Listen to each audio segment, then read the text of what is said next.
Buenas tardes a todos y a todas las personas que nos están acompañando esta tarde desde el Centro de Investigaciones y Estudios Políticos de la Universidad de Costa Rica. Les damos la bienvenida, les agradecemos estar hoy acá acompañándonos en esta actividad tan importante en conmemoración del 25 de noviembre, Día Internacional contra la Violencia hacia las Mujeres. Hoy vamos a tener una actividad con una propuesta diferente donde queremos que ustedes también nos acompañen y participen. Vamos a tener un espacio un poco interactivo en el cual vamos a jugar un poco, a establecer una trivia a través de la plataforma Kahoot, a la cual les invitamos a que ingresen desde sus dispositivos y que puedan ver la información que tenemos dentro del chat. Aquí va a estar la dirección de esta misma plataforma. Esta tarde nos acompañan varias compañeras de distintas colectivas que tenemos el agrado de tener acá para conversar, para compartir sus diferentes experiencias, sus inquietudes y además también cuáles son las preguntas que ellas se hacen en esta conmemoración de este día tan importante. Tenemos de parte de la colectiva Costa Rica Afro a Pamela Cunningham, de la colectiva Voces Fieras a Jimena Cascante, de la colectiva Personas con Discapacidad a Nicole Mesén, de la colectiva Me Pasó en la UCR a Maureen Porras, también nos acompaña del CEFEMINA Ana Carcedo, de la colectiva Volcánicas Helen Marenco, y vamos a tener un spoken word, que es un acto cultural de una invitada. Entonces, bueno, empezaremos con una presentación de las compañeras, pasaremos al espacio de trivia y luego haremos unas pequeñas intervenciones más acotadas a partir de preguntas que tenemos aquí generadas. Y bueno, un cierre con los dos videos que les traemos en esta propuesta. Así que las compañeras las invitamos a presentarnos. Podemos empezar por Jimena Cascante. Adelante. Hola, buenas tardes y muchas gracias por este espacio. Como acaba de decir Rebeca, mi nombre es Jimena Cascante, yo soy una mujer cis, bisexual y formo parte de un grupo de activismo llamado Voces Fieras, desde donde hacemos spoken word y poesía como forma de denunciar la violencia que vivimos en tanto que mujeres no heterosexuales y personas no binarias. Igualmente funcionamos como una plataforma para artistas disidentes centroamericanos a través de nuestra revista feminista digital La Rebelde. Muchas gracias, Jimena. Hailey, ¿podemos seguir con usted? El micrófono, por favor. Sí, hola, buenas tardes. También quiero agradecer por el espacio. Gracias por permitirnos a la Volcánicas en sí estar aquí, una colectiva de mujeres migrantes, quienes tuvimos que salir de Nicaragua por el contexto político y que ahora acá en Costa Rica tenemos un sombrero más como mujeres migrantes. Yo soy Helen Marenco, activista feminista y bueno, y pertenezco a la Volcánica. Muchísimas gracias. Gracias a usted, Hailey. Nicole Mesén. Hola, ¿qué tal? Un gusto estar por acá con grandes mujeres acompañadas el día de hoy. Gracias por la invitación y bueno, esperemos que sea un espacio muy provechoso para todas las personas que nos están acompañando. Muchas gracias. Maureen. Bueno, buenas tardes, noches. Mi nombre es Maureen Porras, soy estudiante de Ciencias Políticas y parte de la colectiva Me Pasó en la UCR. Es una colectiva que funciona desde 2018, un grupo de mujeres que luchamos contra la violencia patriarcal reproducida dentro de la academia. Entonces, agradecer al CIE por el espacio y ojalá podamos aprovechar mucho. Gracias. Ana Carcedo.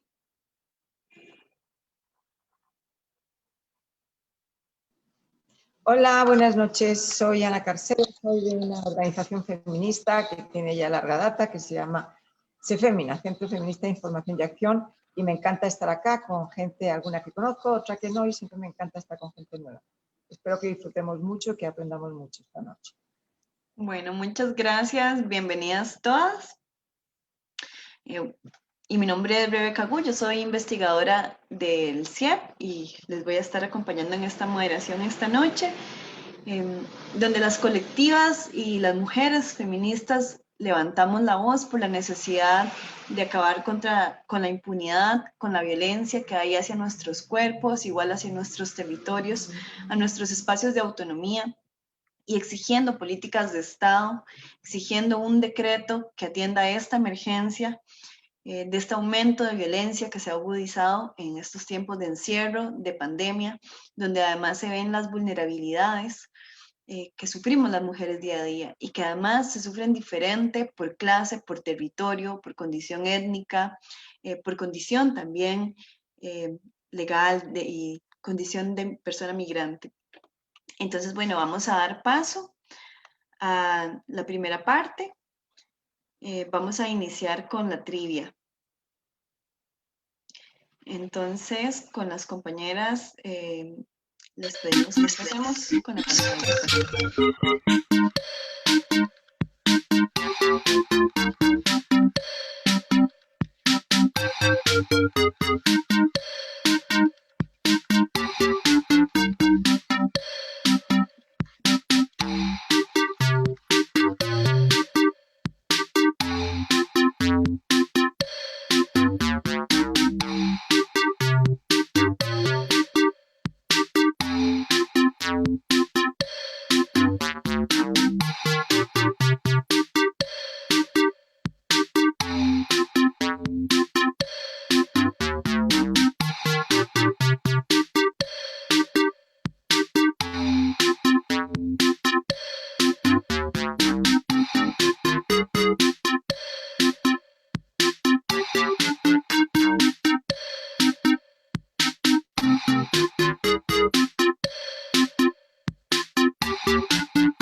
Les invitamos que se unan a la actividad con el pin que aparece en pantalla. Estamos esperando a más personas para comenzar con la actividad y la trivia.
Les agradecemos a las personas que están participando en la trivia.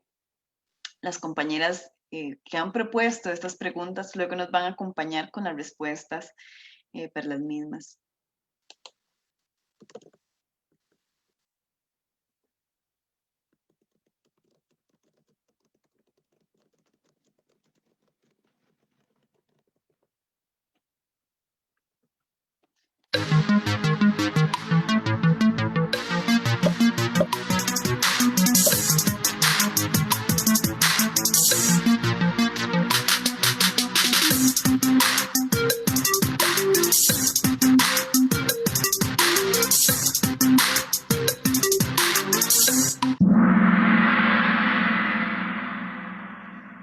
tenemos las respuestas sobre la pregunta. Según la NICE, ¿cuánto es el porcentaje de mujeres con discapacidad que han sufrido algún tipo de violencia? Y bueno, vemos que es el porcentaje más alto que tenemos acá. Vamos a seguir con las preguntas y al final nos vamos a referir a cada una de ellas. Un poco para también conocer cómo estamos en cuanto a información sobre las situaciones distintas que vivimos las mujeres.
Agradecemos a las personas que nos acompañaron en la trivia, a quienes están conectadas y conectados en este conversatorio. Entonces ahora vamos a conversar con las compañeras que han propuesto estas preguntas para la trivia y vamos a profundizar en cuáles son sus respuestas.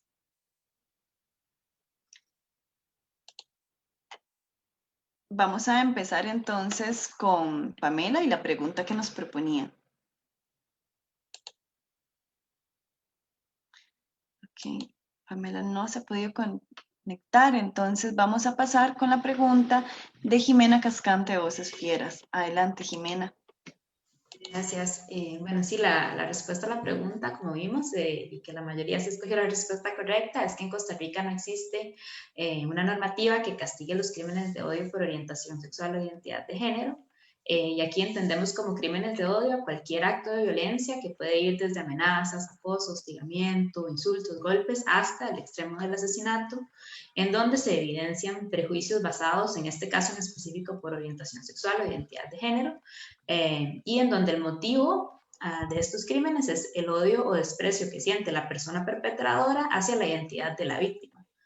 A pesar de que sabemos que se dan este tipo de crímenes en Costa Rica, entre ellos la mayoría en contra de mujeres trans, al menos en los casos que son reportados o denunciados a través de redes sociales, no tenemos datos oficiales y por lo tanto hay una inacción estatal para atender a esta problemática y una inmunidad a este tipo de crímenes que surgen de una discriminación histórica, estructural y sistemática por orientación sexual e identidad de género hacia las personas LGBTIQ+, y en especial contra mujeres o cuerpos feminizados. Muchas gracias, Jimena.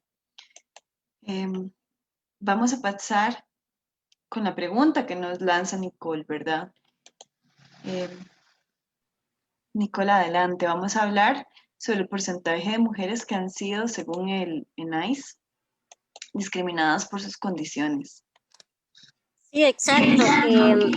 Bueno, las personas, bueno, mujeres en este caso que han sufrido algún tipo de violencia, el porcentaje real y que ahí varias contestaron la respuesta correcta es del 61,9% de las mujeres mayores de 18 años y que se prevé que por el tema de la pandemia, donde el hacinamiento de las mujeres con discapacidad es aún mayor, ¿verdad? Por temas de salud que prevén que se queden en sus casas, se ha disparado bastante. Entonces, el estado de vulnerabilidad de las mujeres con discapacidad es bastante grande. Gracias, Nicole. Más adelante podemos pasar a hablar de la labor que hace el ENADIS, ¿verdad? En la recopilación y en el acompañamiento de estas mujeres con discapacidad. Con la siguiente pregunta vamos a hablar con Maureen, ¿verdad? Ahí también tuvimos varias respuestas bastante cercanas a la realidad. ¿Cuál es la cantidad de mujeres que han sufrido por el acoso en la Universidad de Costa Rica?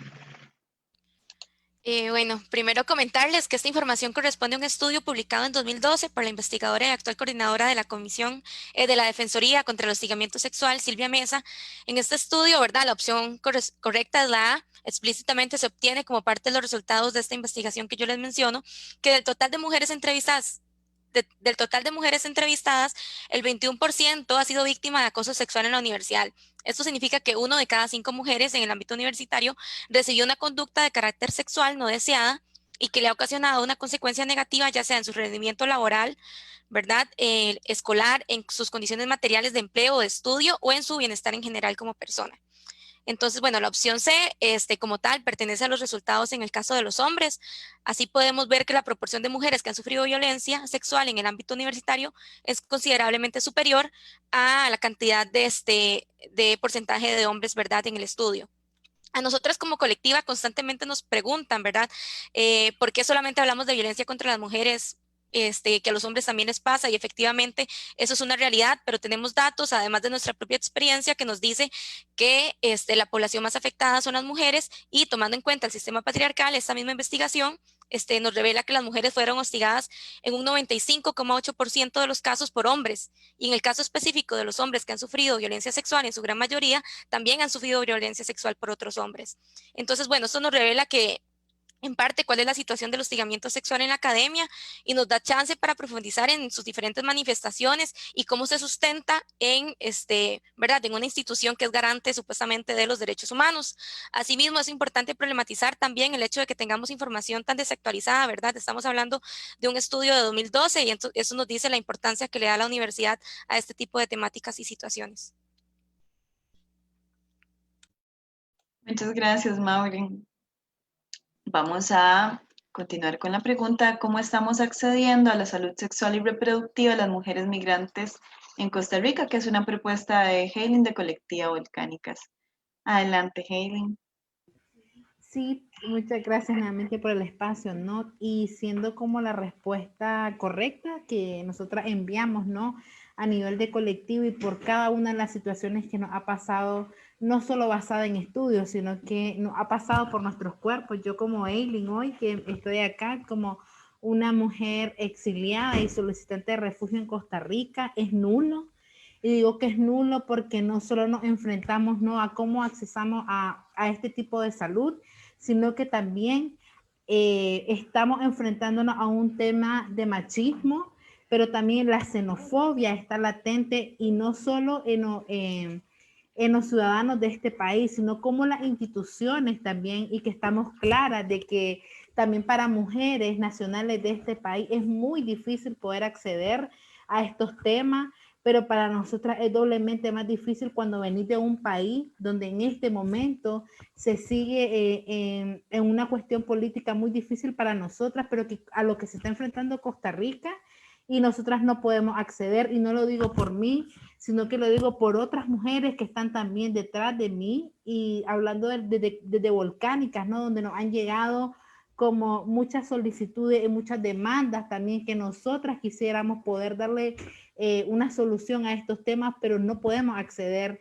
y por eso nosotras decimos es nulo, porque cómo luchamos no ahora con una pandemia y un gran fuerte tema como es la xenofobia, y que no es desde ahora, en un tema donde es doblemente caro económicamente, pero también donde desde la xenofobia no es desde el 2018, sino que esto es un tema cultural y es de muchos años. La migración de nicaragüenses hacia Costa Rica es desde los 80, desde donde yo tengo conocimiento, ¿no? Pero es desde mucho más antes, y la xenofobia ha existido siempre. Y algo de que nosotras tenemos presente es como en contextos en los que se encuentra Nicaragua en este momento y otros países a nivel de Centroamérica, para nosotras las mujeres es doblemente difícil. No estoy invalidando lo que en este momento pueden estar pasando los hombres, pero el tema de salud sexual y reproductiva para nosotras también es muy importante, y cómo lo hacemos y cómo lo trasladamos a un país donde pareciera que este derecho,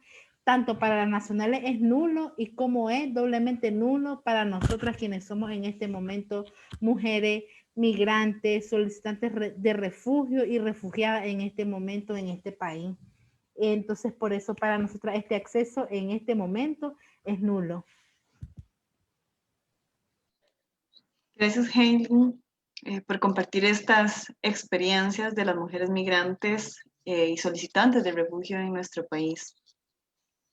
Y ahora queremos compartir el espacio con Ana Carcel, que nos lanzaba la pregunta de cuál es el primer país a nivel mundial que ha aprobado una penalización del femicidio. Y además, eso que implica, ¿verdad? En términos de acceso a derechos de las mujeres. Adelante, Ana. Sí, gracias, Rebeca. Yo no sé si he visto mal, pero creo que han puesto como respuesta correcta que España. Pues no es España. El primer país que ha penalizado el femicidio en el mundo ha sido Costa Rica. Nos llevó más de 7 años lograr la ley de penalización de la violencia contra las mujeres, que tiene en el artículo 21 la penalización del femicidio, y es el primer país que lo hace. El segundo es Guatemala, en 2008. Los siguientes países son también de Centroamérica y ya empiezan los de Sudamérica. España todavía no penaliza el femicidio. España no entiende muy bien, no crean que España es como la punta de lanza de la lucha contra la violencia hacia las mujeres, no se dejen engañar, es Latinoamérica. Siempre ha sido Latinoamérica, siempre han sido nuestros países los que han puesto la picota y han estado empujando.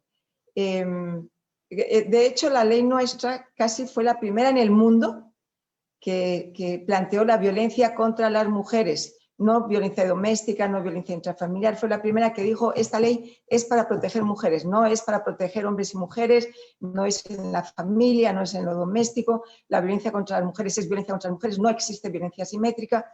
Y por eso es que nos costó tanto, ¿verdad? Nos costó tanto aprobarla, porque era la primera, era la que tenía que romper el hielo, y nos costó muchísimo, nos la cercenaron, ¿verdad? O sea, la ley original no estaba limitada a matrimonio y unión de hecho, pero tuvo el gran mérito de ser la primera ley que penaliza el femicidio. Y además la Sala Constitucional fue la primera sala también que yo conozca en el mundo que resolvió que hacer una ley que solo protege a las mujeres no es discriminatoria contra los hombres, sino que es un legítimo ejercicio de la acción afirmativa en el campo de lo penal. Lamento que los números cambien con esto, pero la primera ley en el mundo que penaliza el femicidio es la de Costa Rica, y tenemos que estar muy orgullosas porque es conquista del movimiento feminista de Costa Rica. Totalmente. Muchas gracias por traer este tema y por permitirnos, ¿verdad?, hacer esta reflexión, también decolonizando nuestro pensamiento y poniendo en valor las luchas que tenemos y que hacemos. Son las luchas de todos los días. Y bueno, y entender que sí funciona la organización y que sí funciona el movimiento feminista. Gracias, Ana. Y creo que ahora vamos a pasar a un espacio donde vamos a tener más chance de conversar y de compartir, de profundizar lo que las compañeras invitadas nos acaban de proponer y nos dan una pincelada de las experiencias desde su campo de acción. Entonces, para esta sección tenemos varias preguntas generadoras que vamos a ir atendiendo una por una. También les invitamos a quienes nos están acompañando a través de la transmisión en vivo a que hagan sus preguntas, que vamos a retomar al final, y también entre las compañeras que están participando, bueno, pues promover también intervenciones y diálogo que podemos generar entre todas para hacer más rico este espacio. Disculpen. A las compañeras, entonces les vamos a hacer a cada una pregunta, y cuando quede un minuto para su respuesta, pues vamos a dar acá un aviso. Vamos a empezar con Pamela, ¿verdad? En vista de todo este panorama nacional en torno a los femicidios y a la violencia de género. A Pamela nos interesa preguntarle cómo afecta la violencia de género a las mujeres afro en Costa Rica. Como decíamos antes, Pamela no nos pudo acompañar. Hago la pregunta porque es importante que no se quede el tema de las mujeres afro y de los cuerpos racializados fuera de esto.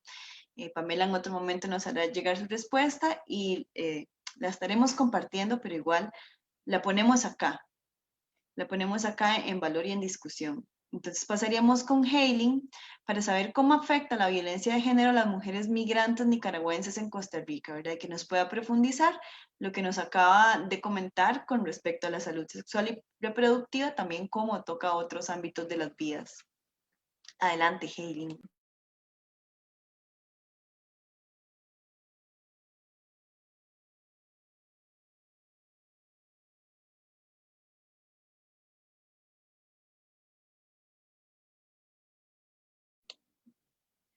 Hailing está teniendo problemas con la conexión, estas cuestiones de este nuevo mundo de la virtualidad Sí, y hola, estas experiencias. ¿me Hola, escuchan? Hailing. Está, sí, Volví. adelante, adelante.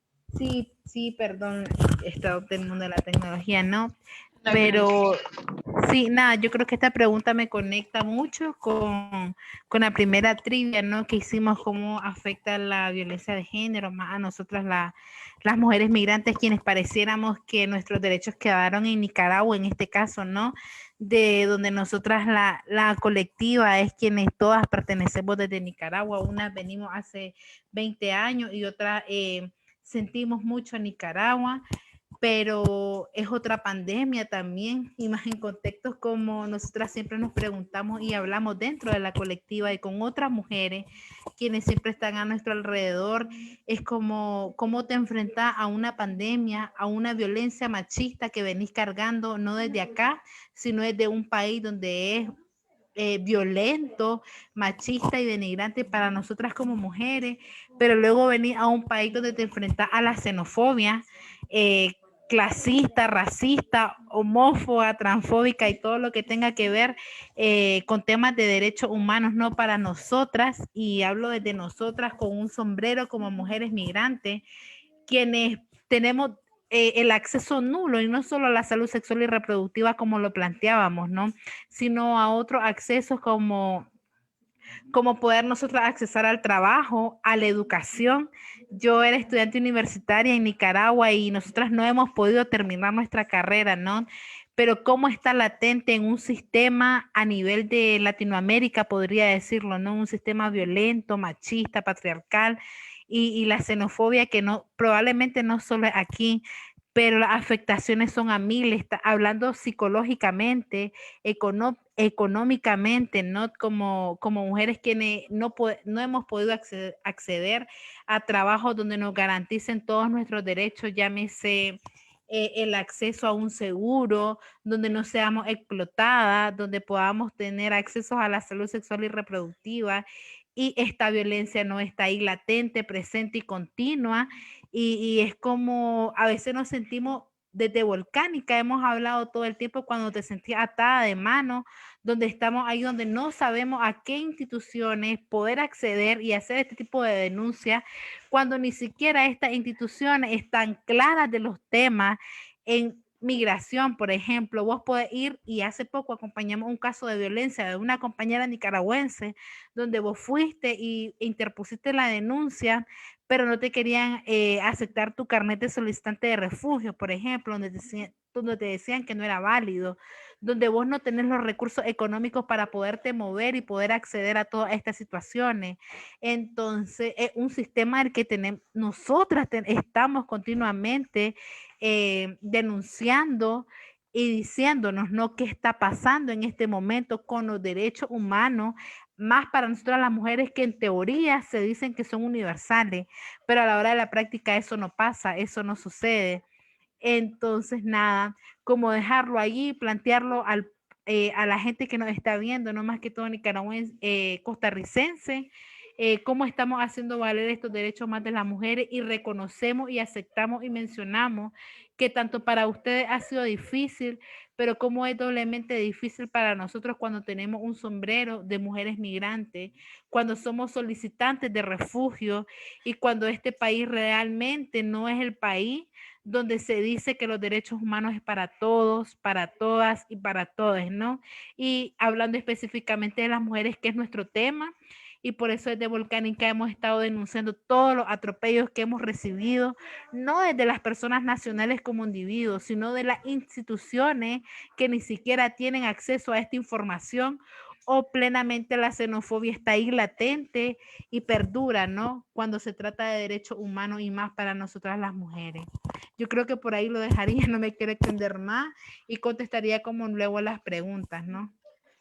Gracias, Helen, por además traer este tema tan importante como la violencia de Estado, la violencia institucional, ¿verdad? Que es un ámbito por el que hay que seguir trabajando, luchando y que hay que seguir atacando. Helen, quizá nos podrías compartir también más adelante de dónde nace la colectiva volcánica, de dónde surge esta organización, si es una organización que traen desde Nicaragua, que existía previamente, o si se forma ya estando acá en el país. Quizá brevemente nos podrías comentar esto para encuadrar el trabajo que ustedes vienen haciendo. Helen, sí. No, realmente las volcánicas nacen en un contexto en Costa Rica, en un contexto donde nos encontramos mujeres que algunas éramos activistas en Nicaragua, llámese feministas, activistas ambientales, y quienes estábamos y estuvimos en las protestas contra la dictadura de Ortega Murillo, ¿no? Pero también luego nos encontramos en un contexto en Costa Rica donde no podíamos ni acceder a la toalla sanitaria porque era súper cara, doblemente cara para nosotras, y no podíamos acceder a ese que alguna puede decir es tonto, ¿no? Ese recurso de la toalla sanitaria, de algunos duelos que cada una venía viviendo, porque muchas sufrimos tanto violaciones a nuestros derechos humanos como detenciones arbitrarias y violaciones dentro de las cárceles de Nicaragua. Y para nosotras fue como cómo me encuentro con otras mujeres donde pueda hablar de lo que me está doliendo en este momento, de lo que necesito sanar y de cómo me voy a enfrentar a un país donde, como decía anteriormente, es doblemente caro y existe una xenofobia que está ahí presente, pero ¿y cómo accedo a una toalla sanitaria también? ¿O cómo accedo a un papá Nicolau, una revisión que tenga que ver más con cuando ninguna de nosotras traía económicamente el dinero para poder acceder a esto?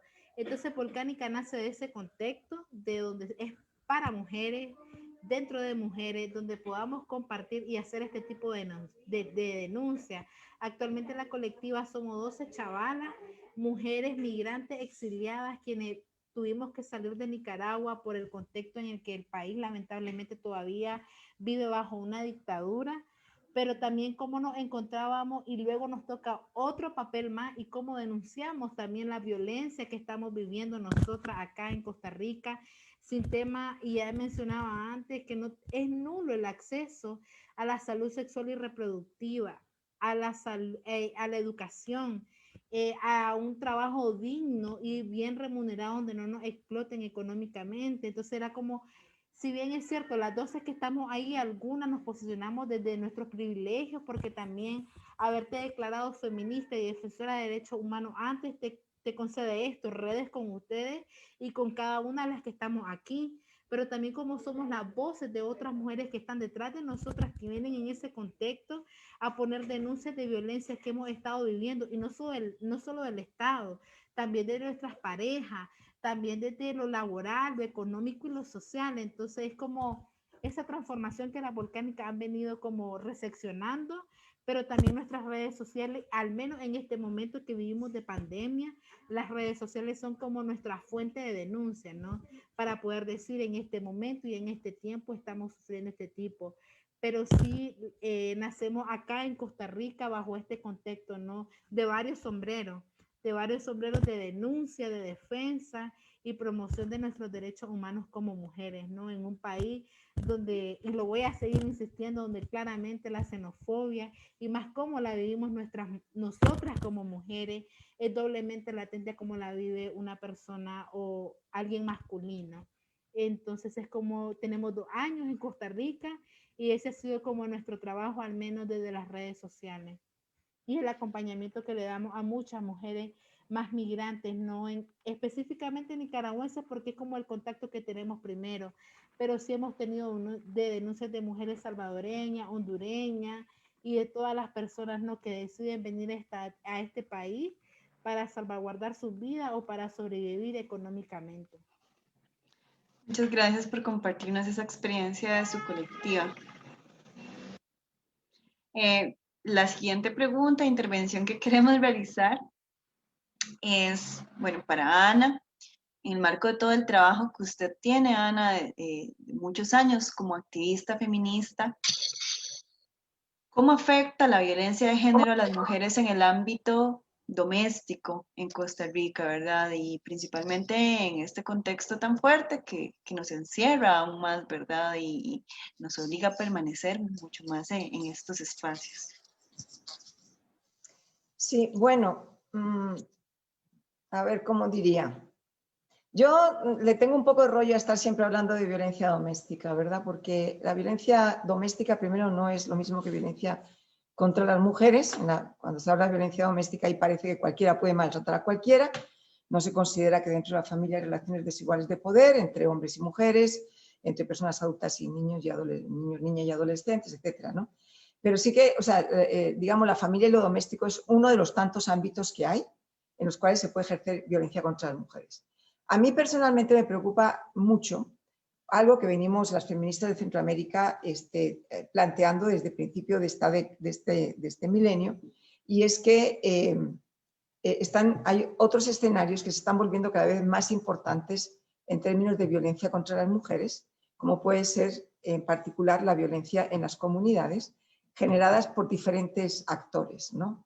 Entonces, en la comunidad te maltrata, por ejemplo, en tu familia hay alguien que te maltrata, que puede ser el compañero, puede ser tu padre, ¿verdad? Pero es que luego salís y está el vecino que te acosa, que te secuestra, que te mate, que te entierra en el patio de su casa, ¿verdad? Como ha pasado este año, ¿verdad? O que te persigue, te lleva en el carro, te mata, te tira en un vertedero. Y esto, ¿cuánto roza o no con...? O sea, ¿dónde está el límite de lo privado y lo público entre la familia, la comunidad, el vecino, etcétera, etcétera, ¿verdad?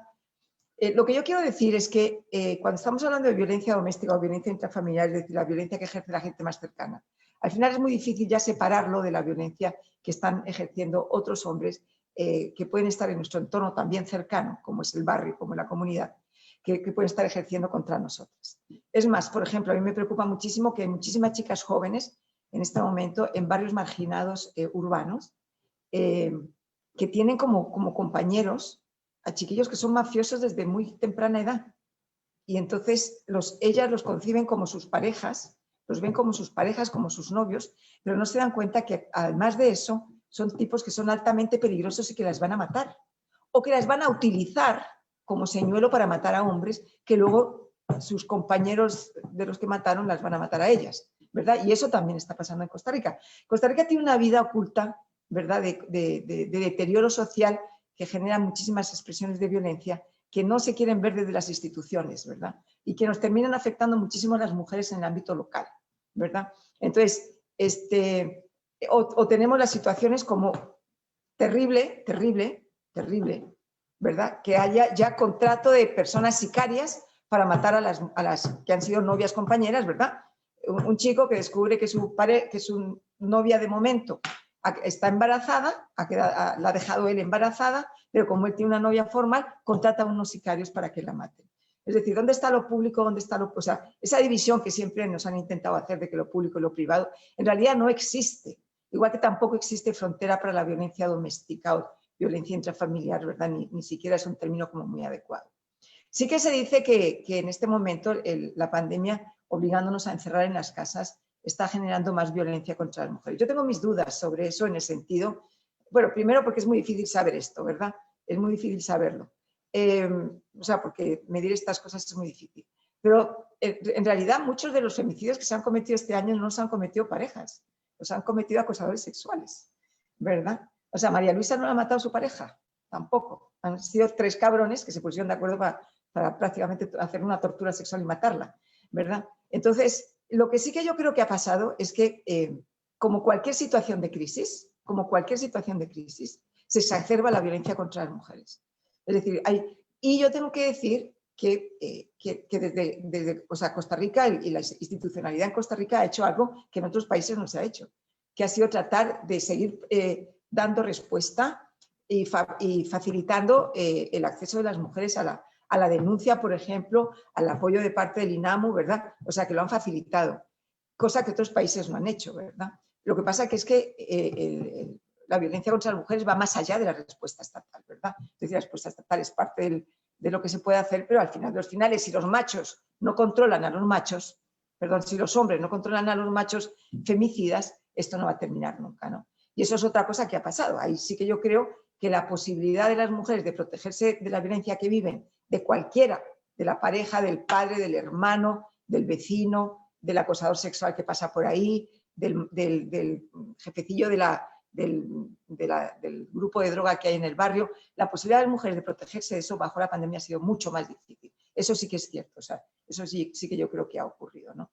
Pero a mí lo que me preocupa es que también esta pandemia ha dejado, bueno, no es que me preocupa, o sea, lo que me preocupa no es que la pandemia deje en mayor evidencia, sino que existía esto de antemano, este cruce, ¿verdad? Entre los diferentes escenarios existía, y la pandemia lo que ha hecho ha sido como hacer más difícil a las mujeres que se puedan proteger de este cruce, de esta interseccionalidad también de violencias que se están dando, sobre todo a nivel local. A mí me preocupa muchísimo las chicas jóvenes que ante la falta de oportunidades, pues de ahí el futuro de casarse antes con el príncipe azul, ahora ya no es un príncipe azul, ahora es el jefe que distribuye droga en el barrio, ¿verdad?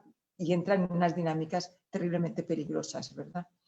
Y que pensemos nosotras, ¿verdad? Que somos privilegiadas, que en realidad hay o sea, los elementos de exclusión social que se producen, ¿verdad? Terminan generando también condiciones de mayor riesgo de violencia y de violencia femicida, sobre todo a las chicas jóvenes.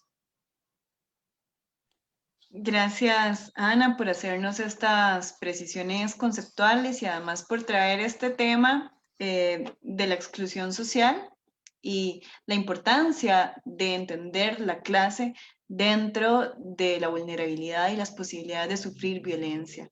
Violencia en diferentes ámbitos, llegada hasta el peor de ellos, ¿verdad? El femicidio.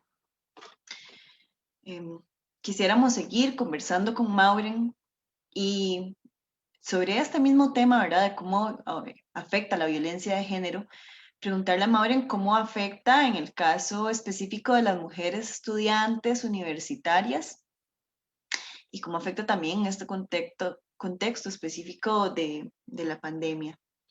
Entonces, te damos la palabra, Maureen. Sí, bueno, muchas gracias. Primero aclarar que, bueno, es algo que puede pasar a todas las mujeres en todos los ámbitos académicos, pero yo voy a hablar explícitamente, ¿verdad?, de lo que sería mi experiencia en la UCR y que no creo que esté muy lejano de otras realidades. En este caso, la violencia contra las mujeres en las universidades se manifiesta de diferentes maneras, pero todas son sustentadas en un sistema patriarcal, ¿verdad? Que aunque no lo podamos ver o sentir, está ahí y que está condicionando constantemente nuestras vidas. ¿Verdad? Se da a través de una distribución desigual del poder, donde las mujeres quedamos en una situación de subordinación que es socioculturalmente construida, no es natural, ante los hombres, y para esto es medular adentrarnos, ¿verdad?, en estas formas de violencia, ¿verdad?, que toman en cuenta el ejercicio de poder en razón del género, pero otros múltiples factores más que median formas de relacionarnos de las distintas poblaciones pertenecientes a la universidad o inclusive entre pares. Entonces, ¿cómo afecta esas manifestaciones de violencia a las mujeres dentro del ámbito universitario? Tenemos lo que sería el hostigamiento sexual, ¿verdad? Que es importante en primer lugar dejar claro que es una situación grave y es mucho más frecuente de lo que nosotros creemos, ¿verdad? Existe una gran dificultad para identificarlo porque hay una normalización en la cotidianidad, ¿verdad?, que es culturalmente tolerado. Y bueno, el hostigamiento sexual es una conducta de naturaleza sexual que es indeseada por la persona que la recibe y que se puede dar una o en reiteradas ocasiones. y provoca múltiples efectos perjudiciales en condiciones materiales de trabajo, en desempeño laboral, académico y en el bienestar general de las personas, ¿verdad? Se presenta a través del uso de palabras o imágenes de naturaleza sexual y puede ser de manera escrita, oral o digital. Se presenta también de manera como los mal llamados piropos, ¿verdad? Sonidos, acercamientos o intentos de comunicación a través de gestos o símbolos de contenido sexual o romántico que no lo queremos. Ante esto es importante dejar claro que existe un abuso de poder, es verdad, un abuso de la relación de poder que se vale de la posición académica, de la posición laboral, institucional, económica, cultural, de su posición social o de su posición de edad y de género para violentar, discriminar, dominar, hostigar sexualmente a otras personas. En ese sentido, también tenemos hay un gran repertorio. El sexismo, ¿verdad? Por su parte, tiene que ver con una actitud o comportamiento jerárquico y discriminatorio respecto a una persona en razón de su sexo, asumiendo características propias de hombre o mujer, ¿verdad? Y esto está tan normalizado como comprar paletas en el pretil. Y se puede ver reflejado cuando escuchamos frases como que hay carreras para hombres o carreras para mujeres. El hecho de que las bibliografías en los diferentes cursos, en su mayoría, están presentes autores y pocos o ninguna autora, ¿verdad? O relegar a las mujeres en el ámbito académico a espacios privados o labores relacionadas al cuidado o la atención, y los hombres más a espacios públicos y políticos, ¿verdad? También tenemos el hecho de que las mujeres investigan sobre temas más subjetivos relacionados a temas de emociones o sentimientos, y los hombres cuestiones más objetivas o científicas, ¿verdad? Esto tiene que ver específicamente con algo sexista que se da mucho en las universidades. Y tenemos también los micromachismos, ¿verdad? Como el mansplaining, ¿verdad? Esos hombres que cuestionan nuestro conocimiento, intentan iluminarnos, que reciben aplausos por decir algo que nosotras llevábamos rato diciendo, entre muchas otras prácticas más que inciden directamente en nuestro desarrollo profesional, en nuestra seguridad, en nuestra forma de aprender, ¿verdad? Y en el ya no querer opinar o en el pensarlo 1000 veces antes de decir algo en clases o en otros espacios. Otra de las manifestaciones de violencia es el tokenismo sexista. Desde el enfoque de género podemos ver que se utilizan mujeres candidatas o mujeres en equipos de trabajos con cierta trayectoria profesional para poder cumplir con ciertas cuotas de género. Eso es machista, como un tipo de apadrinamiento para alcanzar objetivos, ¿verdad? Donde se utilizan estas mujeres como instrumento para incidencia de ciertos hombres. Esto se da en la universidad. Aquí caemos en un tipo de violencia política hacia las mujeres, que puede ser simbólica, económica, verbal, entre otras muchas, pero que buscan deslegitimar nuestras capacidades y limitarnos como mujeres en la academia. Estas acciones provocan que las mujeres terminen sus funciones, ¿verdad? O trabajos antes de lo asignado, provoca que las mujeres no participen en espacios, en puestos de discusión, en puestos de representación, que tengamos que demostrar el doble que nuestros compañeros hombres, que se vea con lupa todas nuestras acciones, ¿verdad? Con intenciones de siempre estar desacreditándonos, cosa que no se realiza con los hombres, como también que se nos mida nuestros feminismos, ¿verdad? ¿Qué tan feministas somos? Y que siempre la crítica se vaya al cuerpo, ¿verdad? No a nuestras ideas o nuestros argumentos, a nuestras acciones, sino que siempre se nos va a ir la crítica al cuerpo porque somos mujeres por nuestra condición de género. Son muchas manifestaciones de violencia que desde nuestra organización como colectiva, Me Pasó en la UCR, que lucha contra la violencia patriarcal, buscamos de alguna manera subvertir y brindar acompañamiento, ¿verdad? Información a otras mujeres en la medida de nuestras posibilidades, y constantemente estamos en contacto con otras mujeres de otras organizaciones a nivel universitario también, que nos dice que tenemos un gran desafío ante la cultura machista, que cae en círculos de violencia normalizados que se da desde la institucionalidad y de la comunidad universitaria, pero hay una falta de reconocimiento de esta estructura como tal, ¿verdad? Que es patriarcal y que urge una perspectiva feminista en todos estos espacios, como les venía mencionando. Bajo esta misma línea, también, bueno, quería comentarles una gran preocupación, ¿verdad? Ante un contexto reciente, ¿verdad? Que si hay una desconfianza en la institucionalidad patriarcal, hay una gran complicidad entre personas que continúan sujetas a la lógica machista, y por eso se terminan dando las denuncias o más bien testimonios informales que se brindan de diferentes maneras desde las mujeres, parte de las mujeres. Sabemos que esto no es un escenario ideal, pero tampoco es un escenario ideal que nos hostiguen, que nos violenten, que nos transgredan, y por eso es necesario incentivar la cultura de denuncia y que se realicen esfuerzos y acciones afirmativas en este sentido, ¿verdad? Para sobrepasar la impunidad que, como bien les venía mencionando, se da en diferentes maneras y que en realidad se lo debemos, ¿verdad? A todas las mujeres que estuvieron en la academia, que estamos y que estarán. Muchas gracias. Muchas gracias, Maureen, por esa intervención. Quizá ahora en las preguntas finales nos gustaría que nos ampliaras sobre estos espacios que han ganado las mujeres estudiantes en muchos lugares de toma de decisiones, lugares de poder donde antes no había participación de chicas estudiantes. Entonces, bueno, abordaremos eso más adelante. Continuamos conversando con Nicole y nos interesa que Nicole nos cuente desde su experiencia cómo ha afectado la violencia de género a las mujeres con discapacidad. Adelante, Nicole. No, muchas gracias, Rebeca, por la pregunta. Y yo quisiera tal vez hacer énfasis un poquito para ampliar sobre el tema de la ENADIS, que la ENADIS es la encuesta nacional sobre discapacidad que se hizo en el año 2018, ¿verdad? Y es como el instrumento más actualizado que tenemos las personas con discapacidad, ¿verdad? Y que revelaron algo que el colectivo ya sabíamos, pero que la sociedad se enteró en el 2018, y es que no somos tan pocas personas con discapacidad en el país, porque resulta que la NADIS proyectó que mayores de 18 años somos 670,000 personas con discapacidad, ¿verdad? Y de esas 670,000, el 22,2% somos mujeres, ¿verdad? Entonces, somos mayoritariamente mujeres con discapacidad mayores de 18 años en el país. Y esto refleja también, uniéndolo a lo de la pregunta del inicio, precisamente la violencia sistemática, como ya lo comentaron algunas de las compañeras, ¿verdad? Que se visibiliza y con mayor proporción hacia las mujeres con discapacidad, porque somos doblemente vulnerabilizadas, ¿verdad? No solo por el hecho de ser mujeres, sino por ser mujeres con discapacidad. Y si vos sos mujer joven, pues triple violencia, ¿verdad? Sufrís. Y en mi caso, a mí me pasó por el cuerpo, ¿verdad? Me ha pasado por el cuerpo cuando vos incursionas en un ámbito como es el ámbito político, ¿verdad? Y es peor la violencia sistemática que vivimos las mujeres en este ámbito. Porque precisamente lo que comentaba Maureen, cuando vos das una opinión, ¿verdad? No se es escuchada y la repite un hombre y ahí sí le aplauden y demás, ¿verdad? Y es parte de esa normalización que se ha hecho, ¿verdad? De una violencia que no es normal, pero la hemos normalizado como sociedad, ¿verdad? Entonces, en ese aspecto, las mujeres con discapacidad vivimos una vulnerabilización y eso yo siempre lo resalto porque no es que seamos vulnerables por la condición de discapacidad, ¿verdad? Sino somos vulnerables porque el sistema nos ha hecho vulnerables, ¿verdad? Al no darnos las condiciones y oportunidades para podernos desarrollar.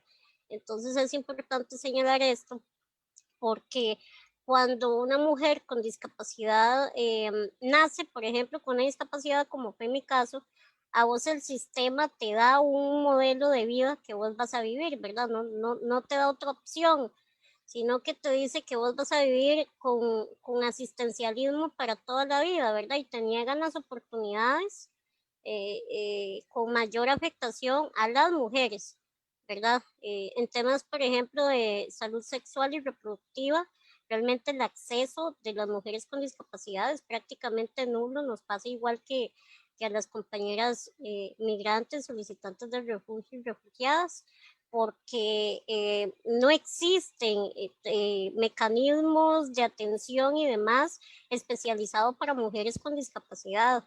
Entonces, muchas mujeres con discapacidad son violentadas y no se les brinda la atención de salud sexual y reproductiva adecuada, y esto ha causado que muchas mujeres contraigan enfermedades y demás, ¿verdad? Y se complique su diagnóstico cuando ya se les ha dado, ya es demasiado tarde, ¿verdad? Porque nunca se les brindó la atención adecuada. Por ejemplo, las mujeres con discapacidad auditiva no tienen acceso a interpretación del ESCO en un hospital o en una clínica, ¿verdad? Entonces, ¿cómo hacen para poderse comunicar y recibir la atención adecuada? No tienen este acceso. Si hablamos en el sistema educativo, pues nos pasa igual, ¿verdad? Aún y con el avance en la educación especial, que realmente la educación especial es más bien segrega, ¿verdad? Más bien excluye. No, tampoco se le da los mecanismos y condiciones a las personas con discapacidad y en especial a las mujeres. En el ámbito laboral, las mujeres está reflejado también que somos las que menos tenemos acceso al trabajo, a pesar de que la población en general con discapacidad suele ser profesional, ¿verdad?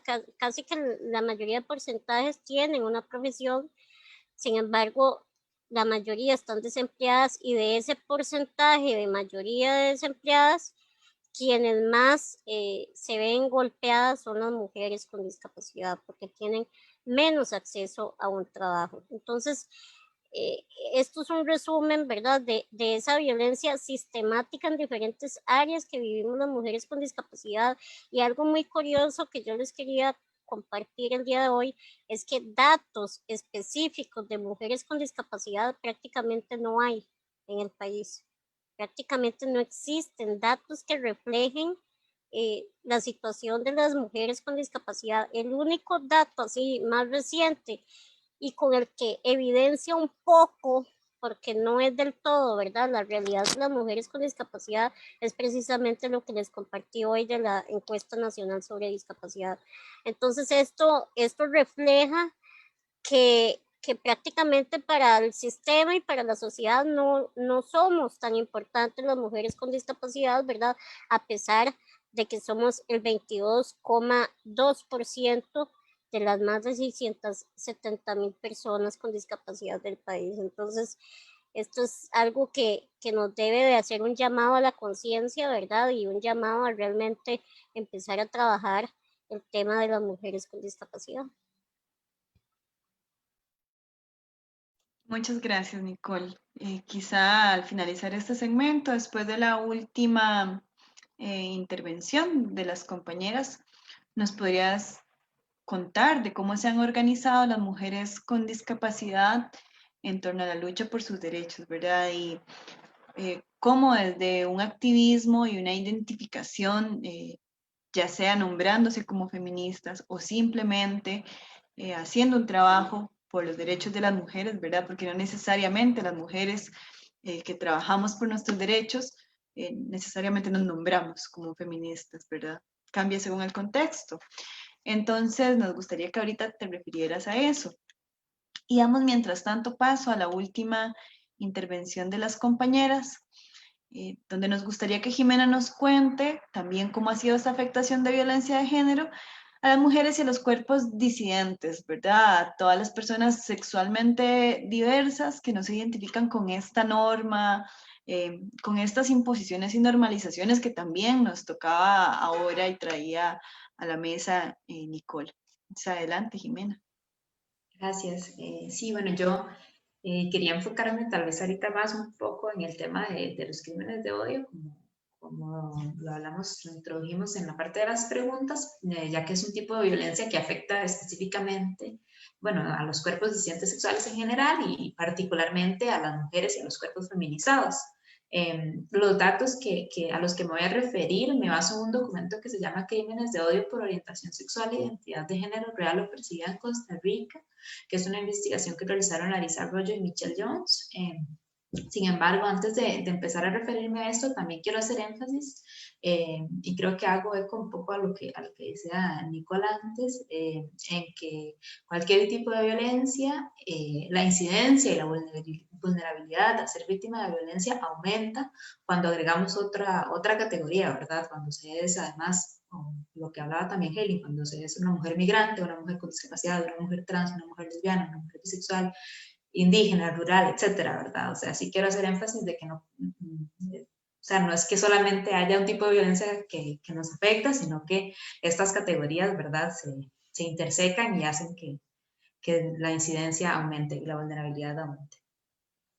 Ya con respecto como al tema de los crímenes de odio, a pesar de que, bueno, existen pocos datos y justamente porque no hay una normativa ni una tipificación de estos crímenes, sí hay reportes de cosas que pueden ser catalogados como tal, y particularmente, digamos, de los que se han escuchado en estos últimos años, podemos hablar, bueno, estuvo el caso hace 2 años del asesinato de Stephanie Paola Castro Mora, ¿verdad? Que fue un caso que se escuchó mucho en los medios de comunicación, una mujer lesbiana que fue asesinada de una forma extremadamente violenta y, bueno, que en medios se trató de decir que fueron otras cosas, ¿verdad? No sé, nunca se catalogó como un crimen de odio, pero hay muchas cosas que hacían creer que podría haber sido un crimen de odio. También hay distintos asesinatos de mujeres trans, ¿verdad? Transfemicidios que se han dado. Estuvo en el 2017 el asesinato de Kenisha, una mujer trans de 15 años.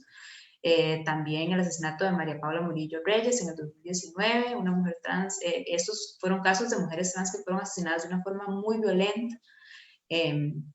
Además escuchamos, y estos son reportes que se dan constantemente de violencia que reciben algunas mujeres trans que realizan trabajo sexual, ¿verdad? De personas que pasan, que las insultan, les tiran cosas, las golpean, etcétera, ¿verdad? Entonces todas estas cosas son datos que sí tenemos de denuncias que se hacen y reportes que se hacen, ya sea en medios de comunicación o incluso denuncias, ¿verdad? Por redes sociales o por algunos otros medios que son los que tenemos disponibles.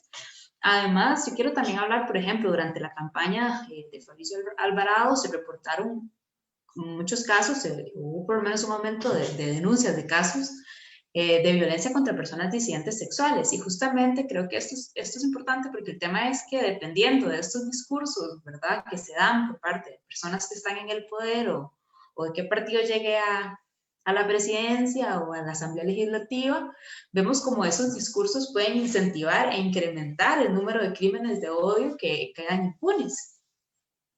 Entonces también hay que, pues, hacer conciencia de estas cosas, ¿verdad? De que esto puede cambiar y hay cosas que pueden hacer que seamos incluso más vulnerables a este tipo de crímenes. Que Costa Rica ha fallado en legislar al respecto. Además, también ha fallado en capacitar a personas funcionarias públicas y crear protocolos de cómo las instituciones públicas deben atender a las personas disidentes sexuales y de género. Y bueno, que algunas problemáticas, por ejemplo, que encontramos y justamente que hacen que no tengamos datos es que las instituciones no permiten segregar datos por grupos específicos o a veces se criminaliza a algunos grupos para desvalidar denuncias, como podría ser el caso de mujeres trans o mujeres que realizan trabajo sexual. También, pues evidentemente hay algunas poblaciones que no creen en los espacios del Estado para poner estas denuncias y no quieren tener que pasar por la revictimización y por lo tanto escogen no ir por esa vía. También existe tal vez temor o desconocimiento por parte de las personas funcionarias públicas de preguntar acerca de estos temas, etcétera, ¿verdad? Entonces necesitamos un trabajo de capacitación muy fuerte por parte de instituciones estatales que hacen que todas estas características unidas hacen que se naturalicen los crímenes de odio y se agrave aún más la situación que estamos viviendo. También, bueno, quiero mencionar, tal vez antes de cerrar, otros tipos de violencia por los que pasamos las personas disidentes sexuales y de género. Por ejemplo, incluso dentro de la misma comunidad LGBTIQ+, la violencia que existe contra las mujeres bisexuales o pansexuales, ¿verdad? La invisibilización de nuestras experiencias y nuestras vivencias. La violencia contra las mujeres trans, que ya he mencionado un poco, pero también en temas como el acceso a la educación, a una salud integral, a poder tener acceso a los procesos de hormonación o cirugías si lo desean de forma segura por parte del Seguro Social, la invisibilidad de las personas no binarias en general, ¿verdad? Es un tema súper invisibilizado, la mutilación de los cuerpos intersex, por ejemplo, y bueno, parte del trabajo que nosotros hacemos desde Voces Fieras es también denunciar a través del arte la violencia que hemos sentido desde nuestras cuerpas creciendo, por ejemplo, en nuestras familias, por haber tenido una falta de educación sexual que siquiera mencione, ¿verdad?, nuestras experiencias y que esté dirigida a mujeres disidentes sexuales. Y en general, todas estas violencias que sufrimos, ¿verdad?, por simplemente salirnos de los mandatos sociales de lo que supuestamente es ser mujer. Eso sí. Muchas gracias, Jimena, por su intervención. Y bueno, yo también me quisiera unir a estas voces de las diferentes compañeras donde estamos aquí tratando de conversar hoy de los diferentes ámbitos, capas y niveles en los que nos vemos afectados y afectadas las diferentes personas que sufrimos esta violencia de género. Y les quiero compartir entonces un poco el trabajo que venimos haciendo desde el CIEP y desde el programa Kioscos Socioambientales, a su vez con su proyecto de Campamentos Mujeres y Territorios, y que también venimos trabajando de forma articulada con el diagnóstico sobre poblaciones vulnerabilizadas frente a la pandemia. Que es importante hablar también de estas visiones que están centradas en un tipo de persona, en un tipo de población, en tipo de mujeres cuando llegan hasta allá, ¿verdad? Estamos hablando de que en el marco de esta crisis sanitaria, los enfoques han sido principalmente para personas de la gran área metropolitana y han quedado muy fuera las condiciones diferentes de vidas que se dan en los diferentes territorios del país, sobre todo en territorios campesinos, territorios indígenas y en territorios costeros, ¿verdad? Donde las realidades son muy diferentes acá y donde les agregamos otras capas de vulnerabilidad que no restan o no quitan las que ya las demás compañeras han mencionado, ¿verdad? Que están relacionadas con el ámbito intrafamiliar, el ámbito de las violencias y las exclusiones comunitarias, además donde hay un acceso diferenciado y mucho más bajo con respecto al trabajo y a las fuentes de ingreso para la sobrevivencia, donde también vemos otras problemáticas que son estructurales y que ahora nada más se ven acrecentadas. Entonces, desde ahí yo quisiera compartirles los testimonios de algunas de las compañeras de estos territorios, también como para poner la voz a donde van y hacer aquí la salvedad de que nos interesa mucho desde estos espacios académicos construir desde la formación de redes, ¿verdad? Y más allá de intentar ser una voz para otras, ser el espacio donde las otras puedan poner sus voces. Entonces, me permito compartirles un video de las compañeras que han participado en el CAM, en este campamento de mujeres y territorios.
Les pedimos disculpas, estamos teniendo un poquito de problemas técnicos, pero ya estamos en la resolución de estos.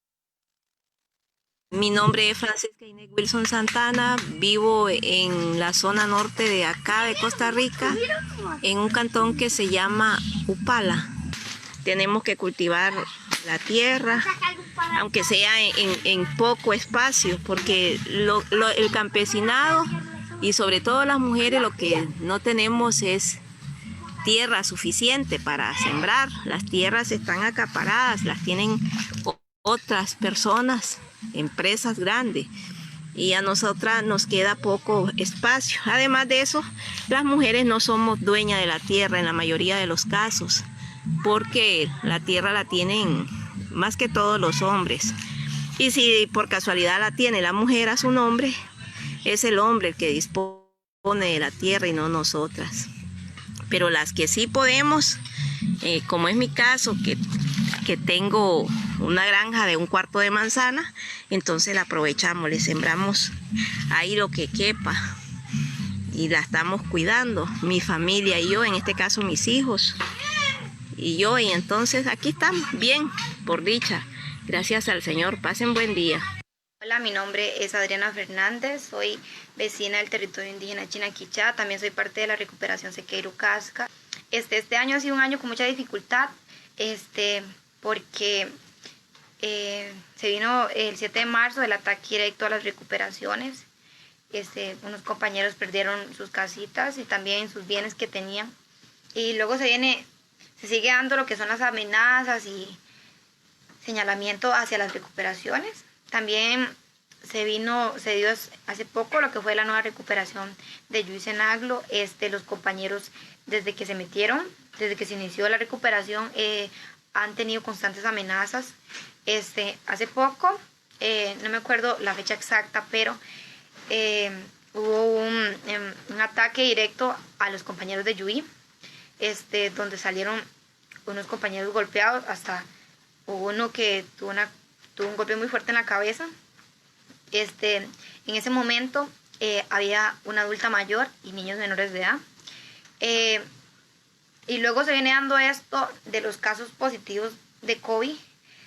Nosotros como territorio habíamos tratado de no salir mucho, tampoco de tener tanto contacto con la gente fuera del territorio. También lamentablemente se ve lo que es notable la discriminación, pero todavía el hecho de que uno tenga COVID, la gente todavía te discrimina más. Y hay gente que en la comunidad que dio negativo al COVID, y sin embargo esas personas no podían pasar por la calle porque a una gente le dijo a un compañero que si pasaba por la calle, como él hablaba así lo dijeron, con esos indios, si usted pasa por acá, lo vamos a pedrar porque nosotros nos estamos cuidando como para que usted nos venga a pegar COVID. Y él iba simplemente pasando por la calle. Y también gente que no puede ir a la pulpería, a pesar de que ellos dieron negativo a la prueba del COVID, no pueden ir a la pulpería porque la gente no les quería vender.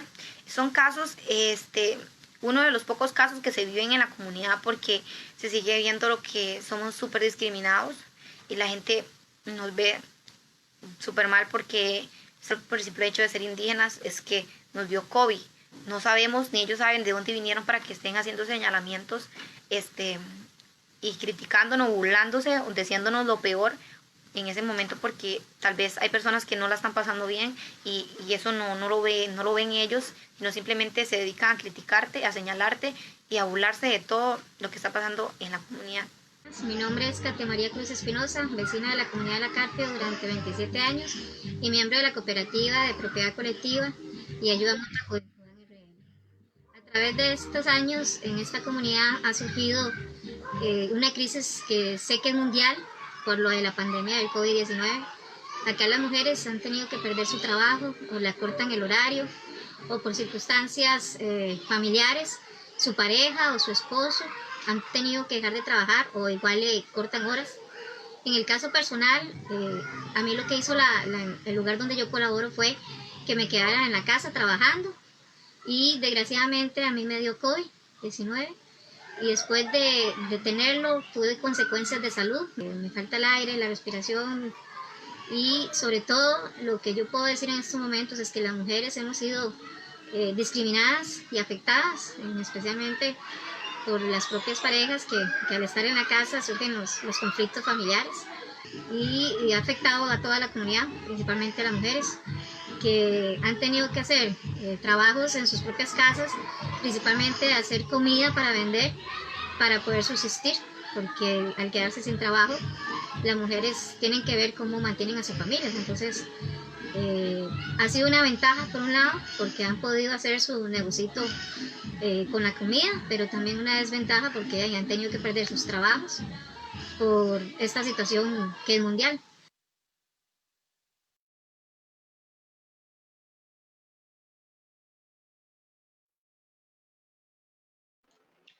Muchas gracias.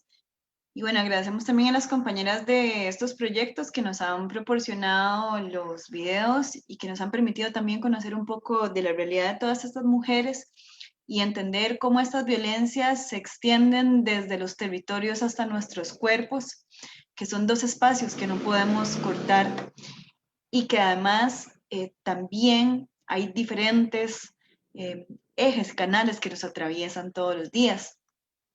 Y podemos ver también acá cómo desde los territorios indígenas sigue habiendo inacción del Estado, sigue habiendo también un racismo que es sistemático y un incumplimiento a las diferentes normativas que el país ha afirmado y ha avalado. También podemos ver cómo la autonomía o la ausencia de autonomía, la limitación a nuestra autonomía se ve desde los espacios que podemos ocupar, desde la misma capacidad de decidir sobre nuestros territorios e, insisto, sobre nuestros cuerpos territorios. Y aquí es muy importante, creo que para pasar a un momento ya de cierre y una reflexión final de las compañeras y quizás las preguntas que ya nos habíamos planteado en otro momento, también hablar de que si bien hay una agudización de la violencia y que podemos seguir percibiendo esta violencia que es estructural, una violencia patriarcal que nos sigue atravesando todos los días, igual existen redes de solidaridad y redes de apoyo. La sororidad también se ha visto presente en estos momentos y nuestra organización, nuestra acción es importante y tiene efectos. Y como decía antes, hay diferentes feminismos, porque los feminismos son plurales.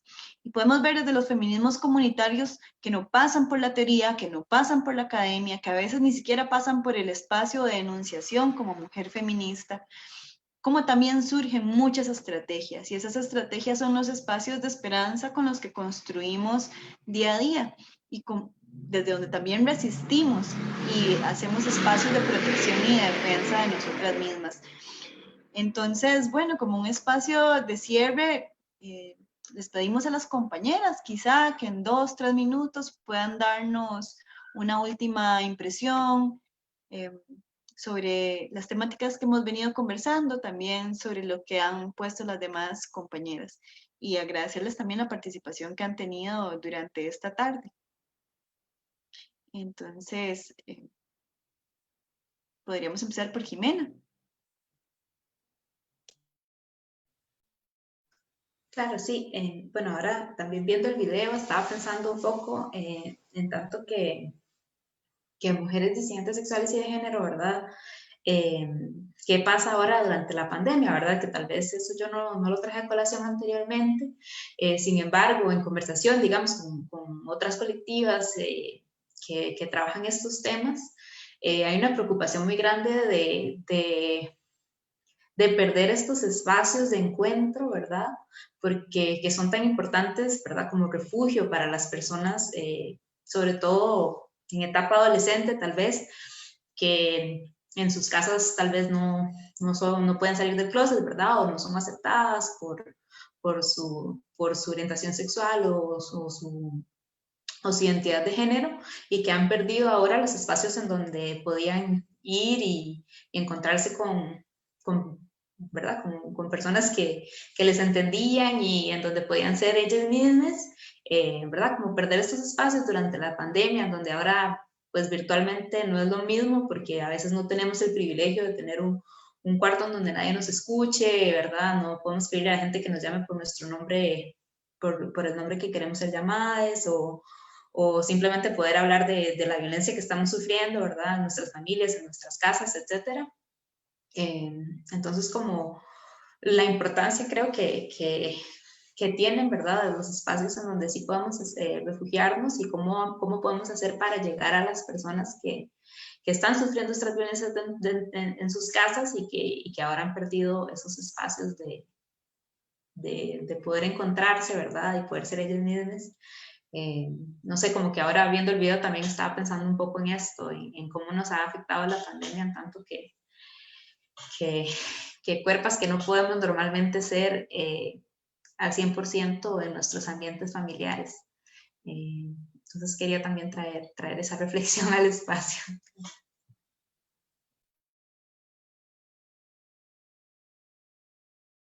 Muchas gracias, Jimena, por esa importante reflexión y también nos habla de esas condiciones de privilegio que a veces no entendemos. Incluso el hecho de tener una conexión a Internet tampoco es un acceso universal, como de repente podemos creer que en esta pandemia todo es virtual y bueno, no.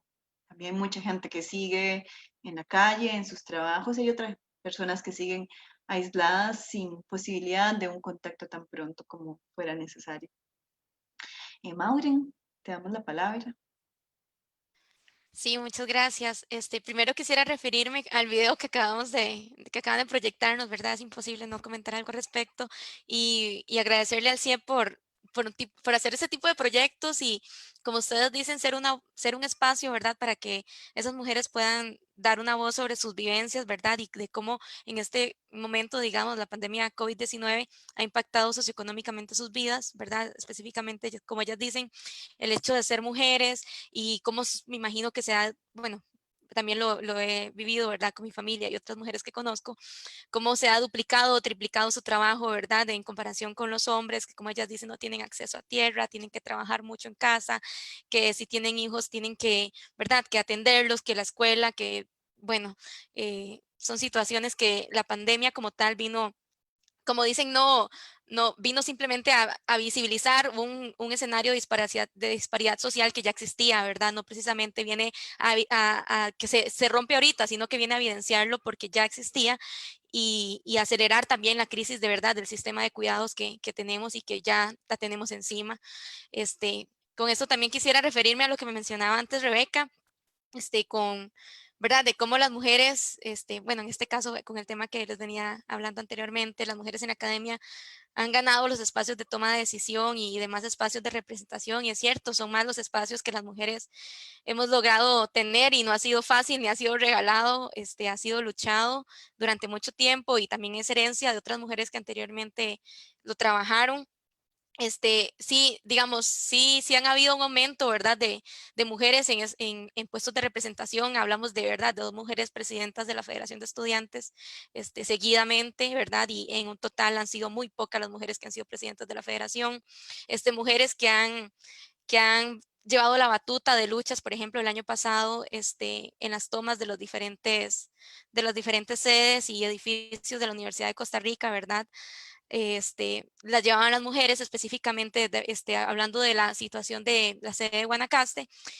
Cuando se dio una situación con el director de la sede en aquel momento, con Edgar Solano, muchas mujeres se organizaron, se llama la colectiva Me Pasó en Guanacaste, y bueno, ellas se organizaron ante la violencia también machista y patriarcal en ese momento contra el director, ¿verdad? Que fue relacionado con denuncias, ¿verdad? Como por hostigamiento sexual, trata de personas, por venta de drogas en la sede, y específicamente estas mujeres salieron por esta coyuntura específicamente, pero luego también llevaron la batuta de otras movimientos y verdad, para subvertir otros espacios que históricamente habían sido tomados por hombres y que también luchan por otras cosas que acontecen en el movimiento estudiantil y que son importantes para todos, ¿verdad? Entonces, bueno, en realidad sí, las mujeres sí hemos tenido un auge en la universidad y esperamos que siga siendo así. Gracias, Maureen. Y realmente es muy bonito de la academia empezar a ver cómo todos estos espacios que tradicionalmente eran masculinos o masculinizados, ahorita están siendo tomados por las mujeres y no están siendo cedidos, están siendo tomados por las mujeres. Y ver a las mujeres jóvenes, además, chicas bien jóvenes, protagonizando transformaciones es una cuestión inédita y muy importante que creo que tenemos que poner en valor y que nos genera bastante orgullo. Seguimos con una intervención de cierre de Ana Carcedo. Sí, aquí estoy sin que vean que estoy aquí todavía, pero me ha ido la conexión como 3 veces, entonces he decidido quitar el video. No, yo quería hacer una reflexión final precisamente sobre las chicas jóvenes, ¿verdad? Las que están hablando, de las que estabas hablando, Rebeca. O sea, a mí me parece tan fantástico que no solamente en Costa Rica, en todo el continente, ¿no? Hay una oleada de feminismo que, bueno, yo hace un rato estaba participando en un foro de sindicalistas argentinas Y es impresionante, ¿verdad? Porque en Argentina, en Chile, sobre todo en estos dos países, ¿verdad? La movilización de las chicas jóvenes ha marcado no solamente un cambio importante, sino que además lo ha hecho masivo. O sea, ha coincidido con que, que el feminismo se vuelve masivo, ¿no? En los dos países. Y es algo que yo espero que en Costa Rica termine pasando, ¿verdad? Vamos en ese camino. Me parece que vamos bien en ese camino. Solo quería reflexionar en ese sentido que no nos olvidemos que chicas jóvenes hay en todas partes, ¿verdad? Que hay chicas jóvenes no solamente en las universidades, ¿verdad? O sea, porque a mí me preocupa mucho las brechas, no entre géneros, sino intragéneros, que se están generando cada vez más fuertes, ¿verdad? Porque al final de los finales esas brechas son las que nos hacen imposible hacer alianzas. Es decir, por ejemplo, las brechas que tenemos el tercer mundo, con el llamado tercer mundo con el primero, hace imposible que nos aliemos con las españolas. O sea, lo siento mucho, no se confundan con mi acento, pero es imposible. O sea, pues las españolas sí, o sea, lo siento, pero son muy imperiales. Les cuesta mucho trabajo renunciar a eso. Entonces nos va a pasar lo mismo. O sea, si no hacemos un esfuerzo realmente por entender que nosotras somos muy diversas y que hay muchísimas compañeras y chiquillas jóvenes que lo que están es viviendo sin un ápice de horizonte ni de expectativa más que ver dónde aparece un tipo con carro, ¿verdad? Porque es lo que les queda en estas comunidades, ¿verdad? Entonces vamos a generar unas brechas tan grandes que luego va a ser muy difícil una alianza, ¿verdad?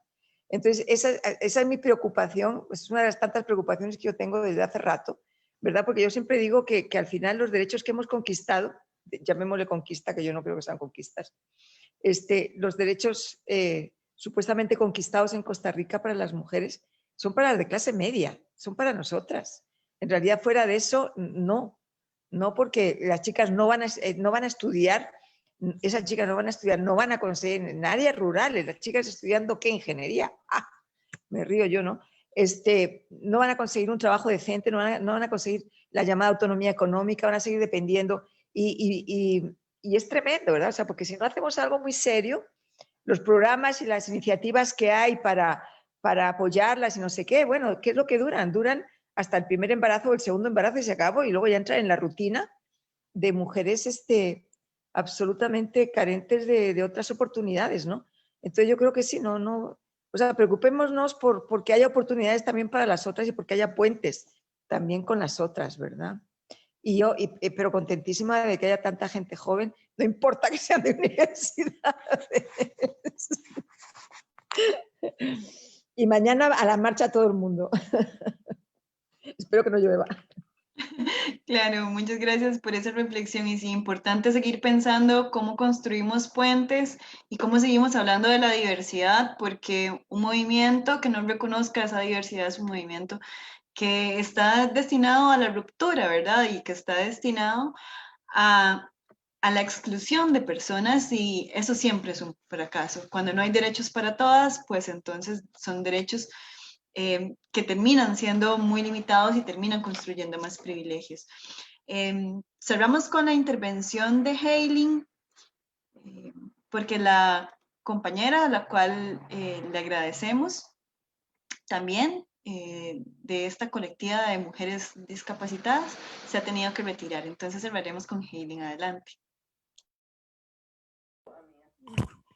Nada más que cerrar, pues también agradecerle, ¿no?, a Jimena y a Maure, quienes han posicionado un tema, ¿no?, de cómo nos encontramos nosotras y seguimos denunciando, ¿no?, todos estos temas dentro de nuestras diversidades como derechos que seguimos exigiendo, llámese mujeres que existimos, resistimos y somos, ¿no?, con discapacidades o capacidades, ¿no?, para poder también estar dentro de estos movimientos y seguirle exigiendo a nuestro estado, a los estados, llámese a nivel de Centroamérica y de América Latina, y es como agradecer, ¿no?, el espacio, también por permitirnos a nosotras como Volcánica estar dentro de y llevar la voz de muchas mujeres.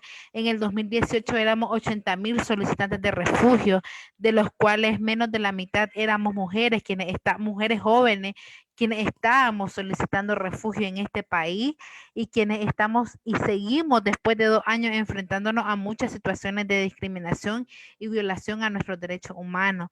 Y si bien es cierto, en nuestro país venimos de una dictadura, quienes en este momento son legitimados como crímenes de lesa humanidad, quienes han convertido el sistema no en Nicaragua, pero como también nos acoplamos a este país. Y nada, yo creo que Jimena y tanto Maureen han mencionado el tema de las redes y para nosotras ha sido sumamente importante mediante estas redes, llámense ustedes y cada una de quienes están participando dentro de este espacio.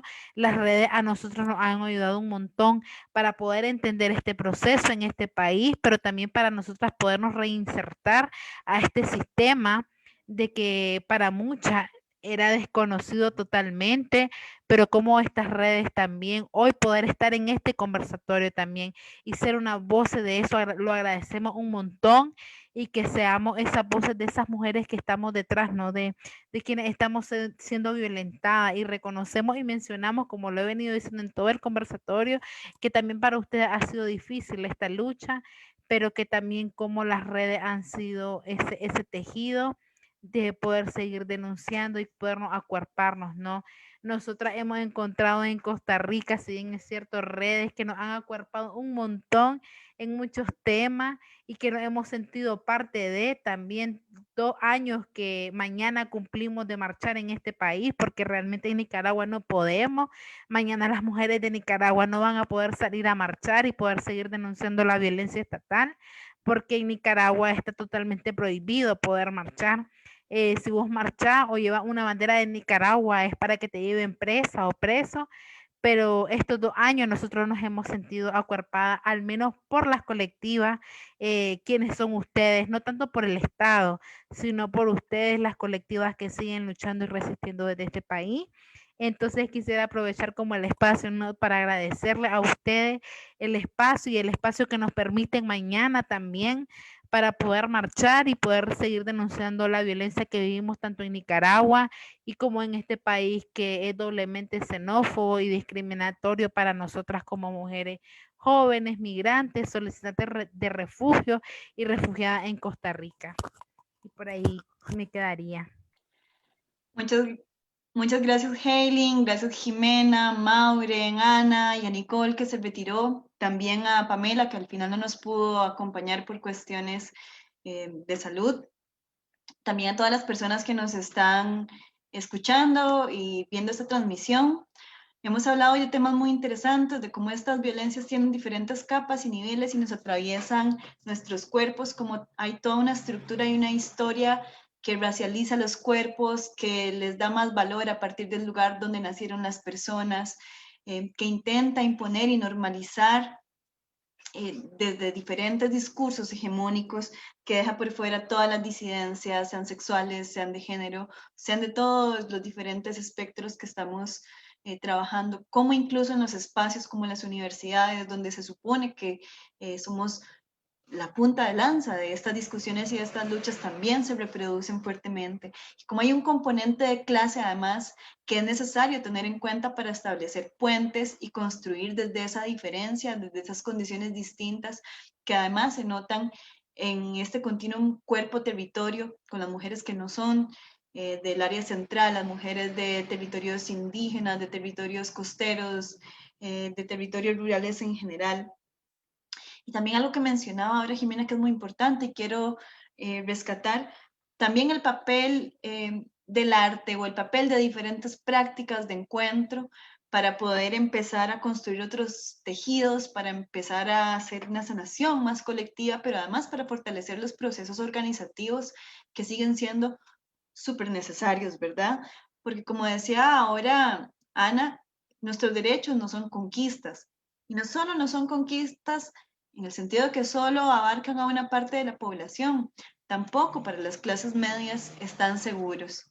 Y vemos la arremetida de los sectores más patriarcales, más conservadores, más machistas contra las mujeres, ¿verdad? A partir de nuestras luchas, cómo sentimos una violencia que se recrudece. Y eso también nos marca la importancia, pues, de seguir trabajando, de seguir organizándonos y movilizándonos de las formas que podamos.